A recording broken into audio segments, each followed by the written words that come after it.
বুদ্ধিজীবী কিছু পণ্ডিত মুসলমানদের সমাজে সর্বসময় আছে যে উলামায়ে কেরাম যেটাই বলবে হুজুর এটা সাধারণ বিষয়, স্বাভাবিক বিষয়, এটা নিয়ে এত পেরেশানি হওয়ার কিছু নেই। মানে উনি যেটা বলবে, ওনারা যেটা বলবে এটাই হলো সময়ের গুরুত্বপূর্ণ বিষয়। উলামায়ে কেরাম যেটা বলবে এটাই হবে সংকীর্ণতা। এটা সম্পূর্ণভাবে সীমা লঙ্ঘন আর বেয়াদবি ছাড়া আর কিচ্ছু না। এটা অসভ্যতা। একটি জাতি, মুসলমানের একটা বিশাল গোষ্ঠী বলতেই পারে না যে ইসলামী বছর আজকে কত সন। এটা কি আমাদের জন্য দুর্ভাগ্য না? 2024 সাল যে এই এখন চলতেছে, এটা বলতে পারে না কয়জন? না 2024 সাল কথা বলতেন না। এখন যে ইংরেজি সাল কত এটা জানে না, এরকম মানুষ কয়জন? পাওয়াই যাবে একেবারে মাসুম বাচ্চা ছাড়া। হেতু তো 2024 কি আর 28 কি। কিন্তু স্বাভাবিক মানুষ যারা, কয়জনে বলতে পারবে? কথা বুঝছেন কিনা বলেন? আপনি 10,000 মানুষের উপরে জরিপ চালান, কয়জন পাবেন দেখেন? কবে এত তার টোয়ানের সময় নেই। আরে রাখেন সে হুজুররা, মানে এটাকে উড়াই দিলেন। তো কাকে উড়াই দিলেন? রাসূলুল্লাহ সাল্লাল্লাহু আলাইহি ওয়াসাল্লামের হিজরত ইসলামের ইতিহাসের সবচেয়ে টার্নিং বিষয়। ইসলামের পুরা বিজয়, ইসলামের অগ্রযাত্রা, ইসলাম সারা পৃথিবীময় ছড়িয়ে পড়া, রাসূলুল্লাহ সাল্লাল্লাহু আলাইহি ওয়াসাল্লামের নবুয়ত রিসালাতের সমৃদ্ধি, ব্যাপ্তি, পরিসর বিশালভাবে ছড়িয়ে পড়া সবকিছুর মূলে হিজরত। অর্থাৎ রাসূলুল্লাহ সাল্লাল্লাহু আলাইহি সাল্লাম মক্কা থেকে মদিনায় হিজরত করে গেলেন। এরপরে 9 বছরের ব্যবধানে ইসলাম গোটা পৃথিবীতে ছড়ায় পড়ছে, সারা পৃথিবীতে। এই জন্য আমি আপনাদের কাছে বিষয়টা বললাম যে আমরা প্রত্যেকেই এটা মনে রাখবো। আমি আমার আগের মসজিদে এটা চালু করছিলাম, এইখানেও আমি আসলে আগে খেয়াল করা উচিত ছিল, আমার মনে ছিল না কথাটা, আমারও মনে হয়। অর্থাৎ এইখানে আমি, অথবা আমার সাথে মনে করলে দুলাল ভাই, মানে আরবি সন লাগানোর বোর্ড আছে, এখানে আছে আমাদের আলাদা বোর্ড আছে। মানে এটার মধ্যে বড় মহররম কয় তারিখ 1446 হিজরি, এইটা আমার মাদ্রাসাতেও আছে, আমার শায়েখের মাদ্রাসা সুদর্ণপুরেও আছে, ঢাকাতে বর্তমানে বহু মসজিদে আছে। অর্থাৎ মুয়াজ্জিন সাহেব প্রতিদিন এটা কি করবে, ওই খুলে দিবে। অর্থাৎ তারিখ মহররমের 6, 7, 3 এটা উনি কি করে নিবে, একবারে ঘুরে আবার লাগাই দিবে। অর্থাৎ কমপক্ষে পুরা মহল্লার পক্ষ থেকে আমরা মসজিদওয়ালারা এটার কি রাখলাম, হিসাব রাখলাম। ফলে সমস্ত মুসলমান কি পাবে, সওয়াব পাবে, আর গুনাহ থেকে সবাই কি হয়ে যাবে, বেঁচে যাবে। ونشهد أن لا إله إلا الله وحده لا شريك له ونشهد أن سيدنا وحبيبنا ومولانا محمدا عبده ورسوله أما بعد فأعوذ بالله من الشيطان الرجيم بسم الله الرحمن الرحيم إن عدة الشهور عند الله 12 شهرا 12 شهرا في كتاب الله يوم خلق السماوات والأرض يوم خلق السماوات والأرض منها 4 حرم ذلك الدين القيم فلا تظلموا فيهن أنفسكم صدق الله مولانا العظيم. وقال النبي صلى الله عليه وسلم لا يؤمن أحدكم حتى يكون هواه تبعا لما جئت به. اللهم صل على محمد وعلى آل محمد كما صليت على إبراهيم وعلى آل إبراهيم إنك حميد مجيد. اللهم بارك على محمد وعلى آل محمد كما باركت على إبراهيم وعلى آل إبراهيم إنك حميد مجيد. سبحانك لا علم لنا إلا ما علمتنا إنك أنت العليم الحكيم. الحمد لله.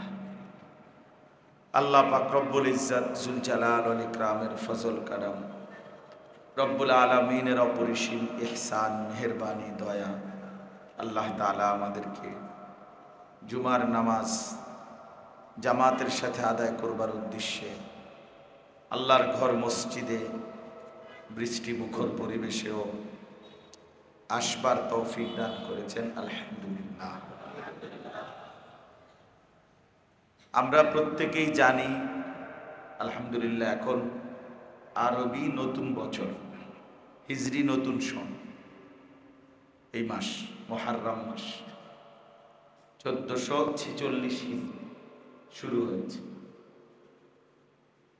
মূলত আরবি বছর হিসেব রাখা, আরবি বছর মনে রাখা, এইটা শরীয়তে অত্যন্ত গুরুত্বপূর্ণ একটা বিষয় এবং ফুকাহায়ে কেরামের ফয়সালা হলো আরবি বছর হিসেব রাখা এই হিজরি বছর ফরজে কিফায়া, অর্থাৎ প্রত্যেক অঞ্চলের কমপক্ষে কিছু মানুষকেও এটা হিসাব জানতে হবে, হিসাব রাখতে হবে, ফলে বাকিরাও গুনাহ থেকে বাঁচে। এটা এক অঞ্চলের যদি কেউই না জানে সবাই গুনাহগার। যেমন জানাজার নামাজ ফরজে কিফায়া, মহল্লার কিছু মানুষ যদি আদায় করে তাহলে সবাই গুনাহ থেকে বাঁচবে, কিন্তু কেউ যদি জানাজার এই লোকের না পড়ে সকলেই কি হবে। তো আরবি বছরটাও এমন, বলে এতটা গুরুত্বপূর্ণ কেন, এত হিসাব রাখতে হবে কেন? যেহেতু ইসলামী শরীয়তে অসংখ্য বিধিবিধান, অসংখ্য হুকুম আহকাম, বিভিন্ন দিবস, বিভিন্ন রাত এবং শরীয়তের সময়ের সাথে সম্পৃক্ত যত বিষয় সবকিছুই আপনার এই হিজরি বছরের সাথে সম্পৃক্ত। মনে করেন কারো যাকাত, নির্দিষ্ট পরিমাণ সম্পদ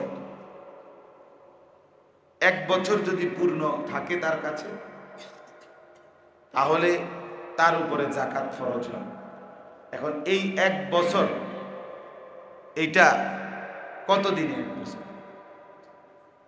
ইংরেজি এই সৌর সন, যেটা আমরা যেটা ইংরেজি বছর বুঝি, তাইলে এইটা 365 দিন এক বছর, কিন্তু হিজরি বছর আরবি বছর যেটা সেটা হলো 354 দিন। তাইলে কয়দিন কম? 11 দিন কম। তার মানে এই 354 দিনের বছর পূর্ণ হলেই যাকাত ফরজ। তাহলে হিসাবটা কিভাবে? আরবিটার এই হিজরি বছরের হিসাব, 1 বছর হিসাব।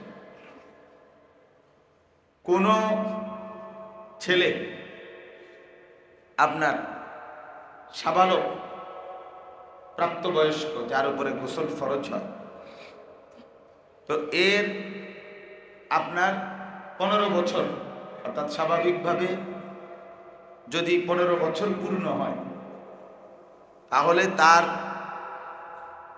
সাবালক হিসাবে তাকে অটোমেটিক স্বাভাবিকভাবে ধর্তব্য করা হয়। এখন এই তার জন্মের বছর থেকে 15 বছর পর্যন্ত এই প্রত্যেক বছর হিসাব ধরতে হইলে ওই 11 দিন আমাদের ইংরেজি বছর থেকে কমাইয়া 15 বছরে 15-11 কমাইয়া যেদিন পূর্ণ হবে সেদিনই 15 বছর। অর্থাৎ আপনি 365 দিনের হিসাবে 15 বছর মিলাইতে গেলে যেখানে যাবে, কিন্তু আরবি হিজরি বছর মিলাইয়া হিসাব করলে আরো আগেই কি হয়ে যাবে? 15 বছর হয়ে যাবে। ওইটাই ধরতে হবে, ওইটাই হিসাব করতে হবে। তাহলে এরকম অনেক বিষয় আছে যে বিষয়টা ইসলামী শরীয়তের হুকুমের সাথে সম্পৃক্ত, সেটাকে এই হিজরি বছর দিয়ে ধরতে হবে। চন্দ্র বছর বলে এটা। মূলত আরবি বছর হলো চাঁদের হিসাবে, চন্দ্র হিসাবে। আর এই চন্দ্রের হিসাবে, যেমন চন্দ্রের বছর মাস, চাঁদের উদয় এবং অস্ত, এই চাঁদের হিসাবে 31 কখনোই হয় না। 31 হওয়ার কোনো কি নেই, সুযোগও নেই। 28 হওয়ারও সুযোগ নেই, হয় 29 নয় 30। ফেব্রুয়ারি যেমন 28 এমন নাই, আবার 31 মাস অনেকগুলো ইংরেজিতে, এমনও নাই। তাহলে চন্দ্রের হিসাবে মাস, চন্দ্রের হিসাবে বছর, চাঁদ উঠা। এই জন্য আরবি হিসাব হলো সন্ধ্যা থেকে, কারণ চাঁদ উঠে কখন? সন্ধ্যায়, সূর্য ডুবার কিছুক্ষণ পরেই। তাহলে এই জন্য সন্ধ্যা থেকেই আরবি হিসাব, বছরের হিসাব, মাসের হিসাব, দিনের হিসাব। যেমন আপনারা বুঝেন যে চাঁদ উঠলেই ওই দিন সন্ধ্যাতেই, মানে ওই দিন আসার পরেই তারাবি পড়ে, অথচ রোজা তো রাখে কোন দিন? দিনের বেলা। তাহলে এর পরের দিন না, ওই দিনে। মূলত এই সন্ধ্যা থেকে পরের সন্ধ্যা, এটাই দিন, একদিন চন্দ্রের হিসাবে। তাহলে এই জন্য ইসলামী শরীয়তের অসংখ্য বিষয়, আপনার যেমন চাঁদ উঠা, রমজানের চাঁদ, ঈদের চাঁদ, তাহলে চন্দ্রের হিসাবে যদি আকাশ মেঘাচ্ছন্ন থাকে, তাহলে চন্দ্র মাসের হিসাবে 30 দিন পূর্ণ করে এরপরে ঈদ পালন করতে হবে। 31 দিন হিসাব করে না, মানে ইংরেজি বছরের মাসের 31 দিন মিলাই না যে মাস শেষ হয়েছে, না। এক কথায় বিস্তারিত ব্যাখ্যা করলে অনেক, অর্থাৎ সহজ কথা হলো আল্লাহ তাআলা চন্দ্রকেই মূলত সময় গণনার জন্য প্রথমত নির্ধারণ করেছে। ওয়াল কামারা কাদ্দারনাহু মানাজিল, এই চন্দ্রের হিসাবটা, হ্যাঁ, বাকি সূর্য দিয়ে সৌর হিসাবে সময় গণনার অনুমতি আছে। এই জন্য কেউ যদি এই ইংরেজি বছর এগুলো মনে রাখে, হিসাব করে, বলে, লেনদেন করে, এতে হারাম হবে না। এই জানুয়ারি ফেব্রুয়ারি মাস ধরলে হারাম হবে না, নাজায়েজ না। নাজায়েজ হলে তো ওলামায়ে কেরাম বলতোই যে এগুলা বলাই যাবে না, না এমন না। কিন্তু মূলত মুসলমান হিসাবে ইসলামী শরীয়তের যাবতীয় বিধানের সময় যদি নির্ধারণ করতে হয়, টাইম যদি নির্ধারণ করতে হয়, তাহলে সব কিছুর সময়, তারিখ, মাস, বছর, সপ্তাহ যাই হিসাব করে সবটা কিসের হিসাবে করতে হবে? আর চন্দ্রের হিসাবে, হিজরি হিসাবে। এই কারণে একটি মুসলমান সম্প্রদায় টোটালি আরবি বছর চন্দ্রের হিসাব হিজরি বছর ভুলে যাওয়া এটা ঠিক, এটা গুনাহগার হবে। দুর্ভাগ্যের বিষয় হলো আমাদের অসংখ্য অগণিত মুসলমান আমরা আরবি বছর এই হিজরি বছর আমরা এটা জানি না। আমরা মনে করি এটা সৌদি আরব, বাহরাইন, কুয়েত, দুবাই মানে আরব দেশের বছর, এটা আরবদের বছর, এটা আরবি বছর না, ইসলামী বছর। হিজরি বছর শুধুমাত্র সৌদি আরবের মুসলমানদের না, সারা পৃথিবীর ইমানদার মুসলমানদের। এটা হলো বিষয়। এই জন্য প্রত্যেকে উচিত নিজেরা মুসলমানদের এই ইসলামী বছর এটাও হিসাব রাখা। এজন্য এটাকে হিজরি বছর বলে। সাইয়্যিদুনা ওমর, হযরত ওমর রাদিয়াল্লাহু তাআলা আনহু, উনি যখন মুসলমানদের খলিফা হয়েছেন, ইসলামের দ্বিতীয় খলিফা, তখন ইসলামী রাষ্ট্র অনেক দূরে ছড়ায় গেছে। আপনারা শুনছেন যে তিনি অর্ধ পৃথিবীর বাদশা ছিলেন। তার মানে ইসলামী খেলাফত, ইসলামী সাম্রাজ্য অনেক বড় হয়ে গেছে।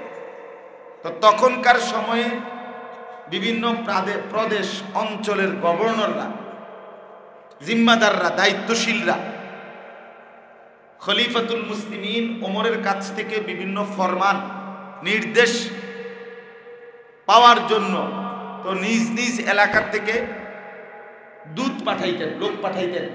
তো তারা উটের পিঠে করে, ঘোড়ার পিঠে করে, গাধার পিঠে করে লম্বা সময় নিয়ে আসতেন। তা আয়েশা জিজ্ঞেস করতেন যে খলিফাতুল মুসলিমিন, এটা আমাদের অঞ্চলের যিনি জিম্মাদার আপনার, উনি জানতে চাইছে। এইভাবে চিঠি পাঠাইতেন ওনার। কারণ এই চিঠিতে যে বিভিন্ন তারিখ সময়ের কথা লিখতো, যে রজব মাসে এই ঘটনাটা ঘটছে, শাবান মাসে এটা হয়েছে, এখন কি করতাম, কথার কথা, বা শাবানে এখন কি কর্মসূচি দেওয়া ইত্যাদি। তখন ওমর রাদিয়াল্লাহু তাআলা আনহু কিতাবের মধ্যে আছে, অহরহ বলতে হইতো, জিজ্ঞেস করতে হইতো যে এটা কোন রজব, এবারের এই বছরেরটা না গত বছরেরটা। মানে ওই লম্বা সময়ের গ্যাপের কারণে বুঝতেন না অনেক সময়। বুঝছেন কি না? কোন জানুয়ারি, কথার কথা আমি বললাম যেটা কি এবারের ফেব্রুয়ারির কথা বলতেছেন। যেমন আমি আমার মাহফিল যে দেই তারিখ, তো কখন থেকে মাহফিল দেব আমি, কখন থেকে মাহফিল নেবে আমার কাছ থেকে, কোনখান দিয়ে কই খালি নেই, এটা বুঝাইতো আমার 5 মিনিট লাগে। মনে করেন আমি বললাম যে আগামী বছর রমজান পর্যন্ত আমার কাছে খালি কোনো ডেট নেই, ও হেরে এটা বুঝান যায় না। ও আবার কইতে হয়, মানে 2025 সালের সামনে যে রমজানটা আইতেছে, এই রমজান, অনেক কিছু বলতে হয়। মানে হে এটা ক্লিয়ার বুঝতে পারেন, এক কথায় বোঝে না অনেক। তাইলে আমিরুল মুমিনিন জিজ্ঞেস করতেন যে এটা কোন রজব, এটা কোন মুহররম ইত্যাদি বলতে হইতো। তাহলে এখন যদি একটা সুনির্দিষ্ট বছর মাস নির্ধারণ করা থাকতো, 24 সালের জানুয়ারি, 23 সালের ফেব্রুয়ারি, এখন আমরা এমনি বলি না, তাইলে তো সুবিধা, বুঝতে সুবিধা। তো এই কারণে রাষ্ট্রীয় কাজে এবং মুসলমানদের বিভিন্ন বিষয়াদিতে যেহেতু পরিধি বড় হয়ে গেছে, কাজকর্ম, হিসাব সবকিছুই বেড়ে গেছে, ফলে মুসলমানদের একটা নির্ধারিত বছর হিসাব করাটা খুব প্রয়োজন হয়ে গেছে। ফলে হযরত ওমর রাদিয়াল্লাহু তাআলা আনহু তিনি সাহাবীদেরকে নিয়ে পরামর্শ করছিলেন, বসে বললেন কি করা যায়, আমরা একটা বছর তারিখ আমরা একটা সিদ্ধান্ত করি, মাশওয়ারা ভিত্তিক পরামর্শ করি। তখন সাহাবায়ে কেরাম বিভিন্ন মুখী পরামর্শ দিয়েছেন। তন্মধ্যে একটা পরামর্শ ছিল এটাই যে রাসূলুল্লাহ সাল্লাল্লাহু আলাইহি ওয়াসাল্লাম মক্কা থেকে মদিনায় হিজরত করে গেছেন যেই বছর, ওইটাকেই আমরা ইসলামী বছরের প্রথম বছর ধরে এই হিসাবে আমরা বছর শুরু করি। তো হযরত ওমর রাদিয়াল্লাহু তাআলা আনহু একাধিক মতের মধ্য থেকে এই মতটাকেই চূড়ান্ত কি দিয়েছেন, অনুমোদন দিয়েছেন। সে সর্বসম্মতিক্রমে এটা কি হয়েছে, ফায়সালা হয়েছে। এই জন্য এটারে ইসলামী বছরও বলে অথবা হিজরি বছরও বলে। হিজরি মানে নবীজির হিজরতের কি হিসাব। তাহলে বোঝা গেল এক নাম্বার হলো একজন মুসলমান হিসাবে শরীয়তের বিভিন্ন হুকুম আহকাম বছর মাস সময় হিসাব করে আদায় করার সুবিধার্থে যেই কোনো মুসলমানের ইসলামী বছর জানা উচিত, প্রয়োজন, বাধ্যতামূলক, দরকার। আর 2 নাম্বার হলো ইসলামী এই বছরের সাথে সরাসরি আমাদের প্রিয় নবী সাল্লাল্লাহু আলাইহি ওয়াসাল্লামের হিজরতের নবীজির জিন্দেগীর গভীরতর সম্পর্ক আছে। এই হিসাবে রাসূলুল্লাহ সাল্লাল্লাহু আলাইহি সাল্লামের ভালোবাসার অংশ হিসাবেও একজন মুসলমানের এই ইসলামী বছর জানা উচিত। অন্য কোনোটার সাথে, যেমন ইংরেজি যেই বছর আপনার জুলিয়ান ক্যালেন্ডার অথবা গ্রেগরিয়ান ক্যালেন্ডার, ইংরেজি বছরে এই যে 2024 এখন, এটার মধ্যে কিন্তু 2 রকম আছে ইউরোপে। একটাকে গ্রেগরিয়ান ক্যালেন্ডার বলে, একটা জুলিয়ান ক্যালেন্ডার বলে। এটার মধ্যে হিসাব ব্যতিক্রম আছে। এই সবটাই আপনার খ্রিস্টানদের তাদের প্রবর্তিত হযরত ঈসা আলাইহিস সালামের জন্ম, ঈসা নবীর জন্ম হিসাবে, এই জন্য এটাকে খ্রিস্টাব্দ বলে, মানে যীশু খ্রিস্টের জন্মের হিসাবে তারা এটাকে নির্ধারণ করছে। তাহলে 2024 সাল মানে হলো আজ থেকে 2024 বছর আগে ঈসা আলাইহিস সালাম এই পৃথিবীতে ভূমিষ্ঠ হয়েছেন, আবির্ভাব হয়েছেন। বুঝছেন কিনা? তাইলে এইটার সাথে ঈসা আলাইহিস সালামের খ্রিস্টানদের বিশ্বাস চেতনা, মুশরিকদের, এটা সম্পৃক্ততা আছে, সম্পৃক্ততা আছে। হ্যাঁ, আমরা আগেই বললাম পৃথিবীর কাজ, প্রয়োজন, আমাদের চলার বিভিন্ন প্রয়োজন পূরণের জন্য এটা ব্যবহার করা, বলা হারাম না, কিন্তু এটার সাথে আমাদের ইসলামের গভীরতর কোনো সম্পর্ক নাই, আমাদের খুব বেশি আন্তরিকতার কোনো সম্পর্ক নাই।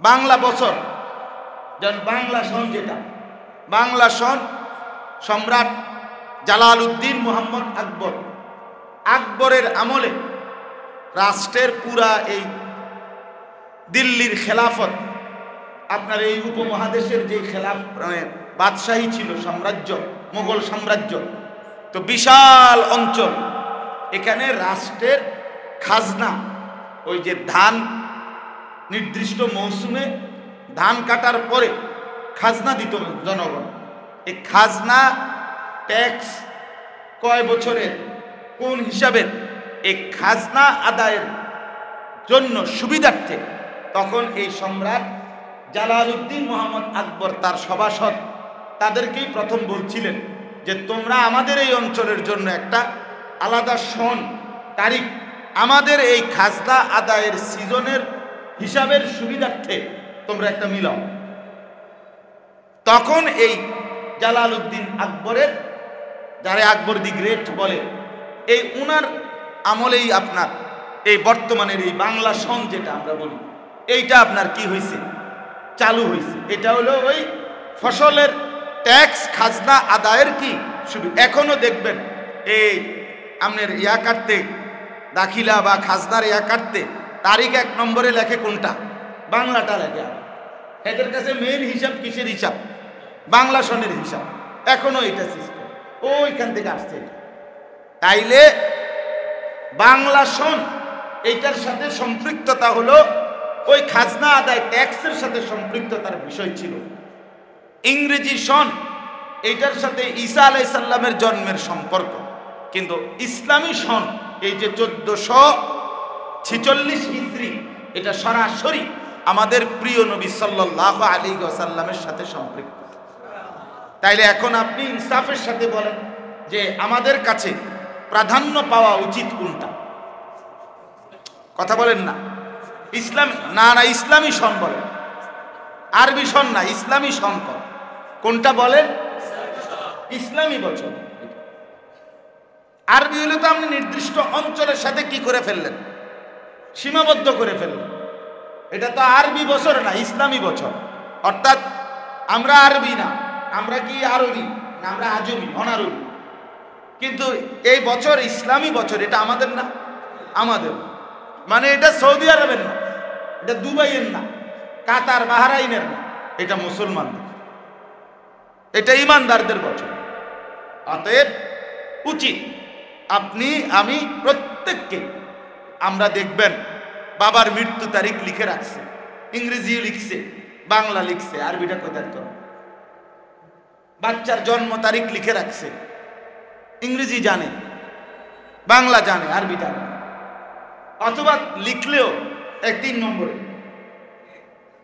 লাস্টে, এটা নিচে না, উচিত যে এটা আগে থাকে, এটা আগে থাকে। এখন যেহেতু আপনার সেই ব্রিটিশ শাসন আমলে ব্রিটিশরাই যেহেতু ইংরেজি ভাষা এবং তাদের বছর, তাদের হিসাবপত্র, কোর্ট কাচারি সব কিছু, শাসক যে হয় সে তার মতাদর্শই চাপায়, এটা নিয়ম। তো 190 বছরের ব্রিটিশের শাসনের কারণে এই উপমহাদেশে সর্বকিছুতে এই ব্রিটিশের পদ্ধতি চালু করা হয়েছে, সেটা সরানো হয় নাই বা হচ্ছে না। কিন্তু মুসলমান হিসাবে আমাদের মনে রাখতে হবে, এরপরেও যে আমাদের কাছে আমাদের ইসলামী বছর ভুলে যাওয়া, টোটালি বুঝতেই না পারা, এটা কিন্তু অনেক বড় একটা অন্যায়, অপরাধ ছাড়া আর কিছু। এটা ছোট্ট বিষয় না। আপনি যদি বলেন এটা একটা ছোট বিষয়, হুজুর তারিখ সন এগুলো নিয়ে এত মাতামাতির কি আছে? কিছু মুসলমান, কিছু বুদ্ধিজীবী, কিছু পণ্ডিত মুসলমানদের সমাজে সর্বসময় আছে যে ওলামায়ে কেরাম যেটাই বলবে হুজুর এটা সাধারণ বিষয়, স্বাভাবিক বিষয়, এটা নিয়ে এত পেরেশানি হওয়ার কিছু নেই। মানে উনি যেটা বলবে, ওনারা যেটা বলবে, এটাই হলো সময়ের গুরুত্বপূর্ণ বিষয়। ওলামায়ে কেরাম যেটা বলবে এটাই হবে সংকীর্ণতা, এটা সম্পূর্ণভাবে সীমা লঙ্ঘন আর বেয়াদবি ছাড়া আর কিচ্ছু না। এটা অসভ্যতা, অসভ্যতা।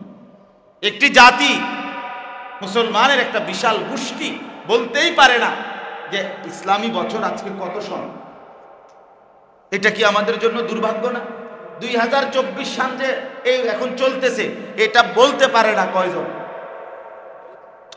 না না, 2024 সাল কথা বলতেন না, এখন যে ইংরেজি সাল কত এটা জানে না, এরম মানুষ কয়জন? পাওয়াই যাবে, পাওয়াই যাবে, একেবারে মাসুম বাচ্চা ছাড়া। হেতু তো 2024 কি আর 28 কি। কিন্তু স্বাভাবিক মানুষ যারা, কয়জনে বলতে পারবে? কথা বুঝছেন কিনা বলেন? আপনি 10,000 মানুষের উপরে জরিপ চালান, কয়জন পাবেন দেখেন? কবে এত তার টোয়ানের সময় নেই, আরে রাখেন সে হুজুররা, মানে এটাকে উড়াই দিলেন। তো কাকে উড়াই দিলেন? রাসূলুল্লাহ সাল্লাল্লাহু আলাইহি ওয়াসাল্লামের হিজরত ইসলামের ইতিহাসের সবচেয়ে টার্নিং বিষয়। ইসলামের পুরা বিজয়, ইসলামের অগ্রযাত্রা, ইসলাম সারা পৃথিবীময় ছড়িয়ে পড়া, রাসূলুল্লাহ সাল্লাল্লাহু আলাইহি ওয়াসাল্লামের নবুয়ত রিসালাতের সমৃদ্ধি, ব্যাপ্তি, পরিসর বিশালভাবে ছড়িয়ে পড়া সবকিছুর মূলে হিজরত। হিজরত অর্থাৎ রাসূলুল্লাহ সাল্লাল্লাহু আলাইহি ওয়াসাল্লাম মক্কা থেকে মদিনায় হিজরত করে গেলেন, এরপরেই 9 বছরের ব্যবধানে ইসলাম গোটা পৃথিবীতে ছড়ায় পড়ছে, সারা পৃথিবীতে। এই জন্য আমি আপনাদের কাছে বিষয়টা বললাম যে আমরা প্রত্যেকেই এটা মনে রাখবো। আমি আমার আগের মসজিদে এটা চালু করছিলাম, এইখানেও আমি আসলে আগে খেয়াল করা উচিত ছিল, আমার মনে ছিল না কথাটা, আমারও মনে হয়। অর্থাৎ এইখানে আমি, অথবা আমার সাথে মনে করলে দুলাল ভাই, মানে আরবি সন লাগানোর বোর্ড আছে, এখানে আছে আমাদের ওই আলাদা বোর্ড আছে। মানে এটার মধ্যে বড় মহররম কয় তারিখ 1446 হিজরি, এইটা আমার মাদ্রাসাতেও আছে, আমার শায়েখের মাদ্রাসা সুদর্ণপুরেও আছে, ঢাকাতে বর্তমানে বহু মসজিদে আছে। অর্থাৎ মুয়াজ্জিন সাহেব প্রতিদিন এটা কি করবে, ওই খুলে দিবে, অর্থাৎ তারিখ মহররমের 6, 7, 3 এটা উনি কি করে নিবে, একবারে ঘুরে আবার লাগাই দিবে। অর্থাৎ কমপক্ষে পুরা মহল্লার পক্ষ থেকে আমরা মসজিদওয়ালারা এটার কি রাখলাম, হিসাব রাখলাম। ফলে সমস্ত মুসলমান কি পাবে? সওয়াব পাবে, আর গুনাহ থেকে সবাই কি হয়ে যাবে? বেঁচে যাবে।